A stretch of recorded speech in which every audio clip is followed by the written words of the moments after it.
Hello दोस्तों, आज के इस वीडियो में हम बात करेंगे जमीन पर रहने वाले दुनिया के उन सबसे बड़े जानवरों के बारे में जो किसी कारणवश विलुप्त हो चुके हैं। तो दोस्तों चलिए वीडियो को शुरू करते हैं। नंबर 1, टाइटोनोबुआ। टाइटोनोबुआ सांप का अस्तित्व धरती पर 60 लाख साल पहले था, यानी कि ये डायनासोर के खत्म होने के 10 लाख साल पहले धरती पर पाए जाते थे। ये सांप अभी के साउथ अमेरिका वाले हिस्से में पाए जाते थे। हो सकता है ये और भी हिस्सों में पाए जाते हों, पर अभी तक कहीं और इसके जीवाश्म न मिलने के कारण ये स्पष्ट नहीं हो पाया है। टाइटोनोबुआ धरती पर मौजूद अब तक की सबसे बड़ी सांपों की प्रजाति है। ये आज के समय में मौजूदा सबसे बड़े सांप एनाकोंडा से लंबाई में लगभग 2 गुने और वजन में 4 गुने होते थे।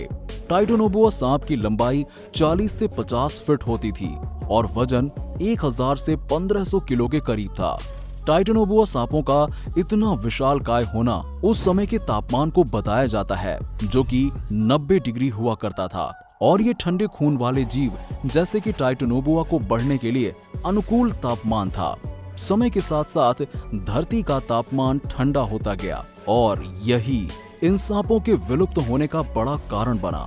टाइटोनोबुआ चाहे कितना भी बड़ा क्यों ना हो, लेकिन ये बहुत ही कम खाना खाते थे। उस समय के सबसे बड़े एक मगरमच्छ को खाने के बाद ये लगभग साल भर कुछ भी नहीं खाते थे। हालांकि टाइटोनोबुआ सांप धरती से विलुप्त हो चुके हैं और इसके सबसे पहले जीवाश्म 2009 में कोलंबिया के ला गुजरिया कोयला खदानों में मिला था। यहाँ इसके 28 ढांचे मिले थे और इनको जोड़ने के बाद इनकी लंबाई देखकर वैज्ञानिक भी हैरान हो गए थे। नंबर 2, डिनोथेरियम। ये आज के हाथियों का एक बहुत बड़ा प्रागैतिहासिक रिश्तेदार था, जो धरती पर लगभग 1 से 10 करोड़ साल पहले तक पाए जाते थे।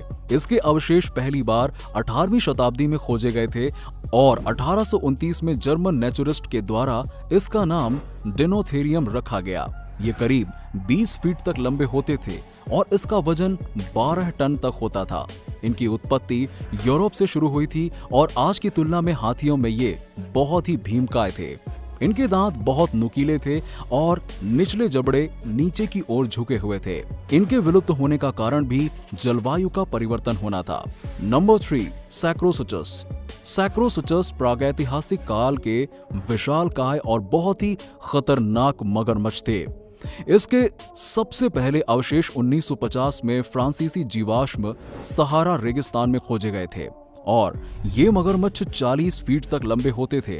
इनका वजन 15 टन तक हुआ करता था और उस समय ये इतने विशाल और खतरनाक थे कि अपने से विशाल जानवर पर भी हमला कर दिया करते थे। लेकिन समय के साथ साथ ये जानवर विलुप्त होते चले गए। नंबर 4, स्मिलोडन। दोस्तों, अगर आप ये सोचते हैं कि शेर, चीता, बाघ खतरनाक है, तो यकीन मानिए इनसे भी खतरनाक जानवर 25 से 50 लाख साल पहले पाए जाते थे। इनके अवशेषों को सर्वप्रथम 19वीं शताब्दी में खोजा गया था और इसका नाम स्मिलोडॉन रखा गया।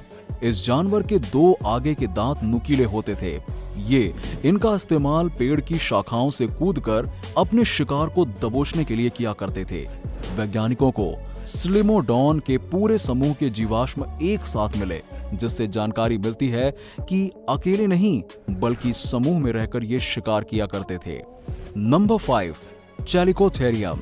ये एक विलुप्त मेगाफॉन स्तनपायी जानवर था, जो लगभग 50 लाख साल से 1.5 करोड़ साल पहले इस धरती में पाया जाता था। इसके अवशेषों को सबसे पहले 19वीं शताब्दी में खोजा गया। ये एशिया, नॉर्थ अमेरिका, यूरोप और अफ्रीका के मैदानों में पाए जाते थे। ये 9 फीट ऊंचा हुआ करता था और इनका वजन लगभग 1 टन हुआ करता था और दिखते तो ये घोड़ों की तरह ही थे, लेकिन घोड़े नहीं थे। ये जीव शाकाहारी थे। Number 6, mammoth. मैमथ के विलुप्त होने की शुरुआत 20,000 वर्ष पहले शुरू हुई। तब हिमयुग चरम पर था, ना कि 14,000 वर्ष पूर्व, जबकि धरती दोबारा गर्म होना शुरू हुई। जैसा कि पहले माना जाता था, उनका ये भी मानना है कि ठंड इतनी ज्यादा थी कि मैमथ जो घास खाते थे वो कम हो गई, जिसके कारण मैमथ का अंत हो गया। धरती पर मौसम में बदलाव की वजह से मैमथ का अंत कहीं पहले हो गया था। यूरोप में मैमथ बड़ी तादाद में थे, जिनका अंत लगभग 30,000 वर्ष पहले हुआ था।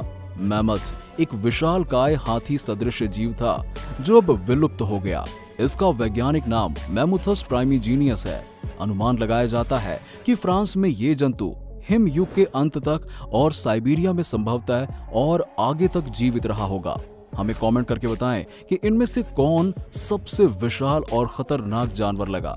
और दोस्तों, वीडियो अच्छा लगा हो तो इसे लाइक करें और ज्यादा से ज्यादा शेयर करें और हमारे चैनल को सब्सक्राइब कर लीजिएगा।